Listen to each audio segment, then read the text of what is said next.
അതെന്തു പരിപാടിയാണ് നീ കാണിച്ചേ? ഒരു മിനിസ്റ്ററുടെ പി എന്ന് പറഞ്ഞ അയാള് മിനിസ്റ്റർ അല്ല.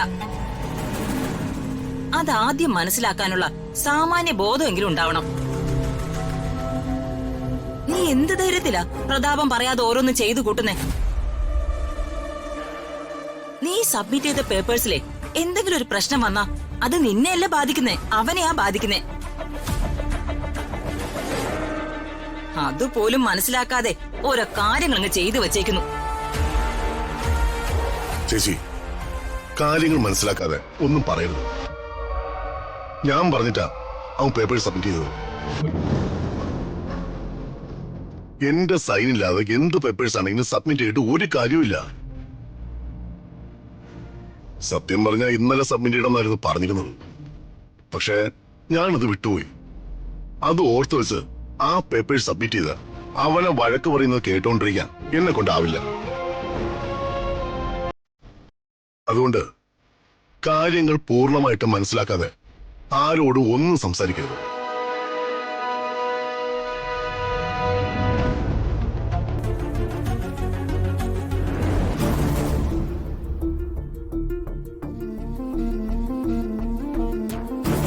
നമസ്കാരം സാറേ. ഞാൻ സാറിനെ ഒന്ന് മുഖം കാണിക്കാൻ വേണ്ടി വന്നതാ. മുഖം കാണിക്കാൻ ഞാനെന്താ രാജാവാണോ? ദിവ്യയുടെ അമ്മയ്ക്ക് എപ്പോ വേണമെങ്കിലും ഇവിടെ വരാം. അതിന് ആരുടെ അനുവാദം വേണ്ട. ഞാനൊരു മന്ത്രിയാണെന്ന് കരുതി എന്നെ താണുവണങ്ങേണ്ട കാര്യമൊന്നുമില്ല. ഞാനും നിങ്ങളെപ്പോലൊരു സാധാരണ മനുഷ്യനാണ്.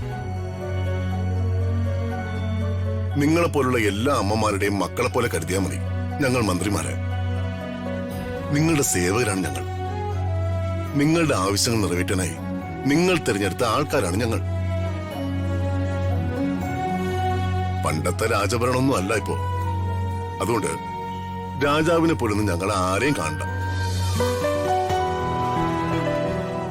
അല്ല, അമ്മ ഇപ്പൊ എന്തിനാ വന്നത്? ദിവ്യ കാണാൻ വേണ്ടിയാണോ? അതെ. കുഞ്ഞ് ജനിച്ചിട്ട് ഇതുവരെ നൂലുകെട്ട് നടത്തിയില്ലല്ലോ.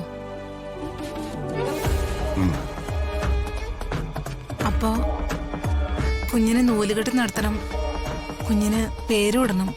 അതിനുവേണ്ടി വന്നതാ. അതെ, ഇവിടെ അങ്ങനെ ഒരു പരിപാടി നടത്താൻ പറ്റില്ല.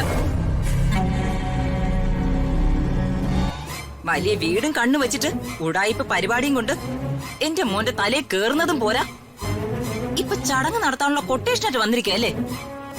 ചേച്ചി,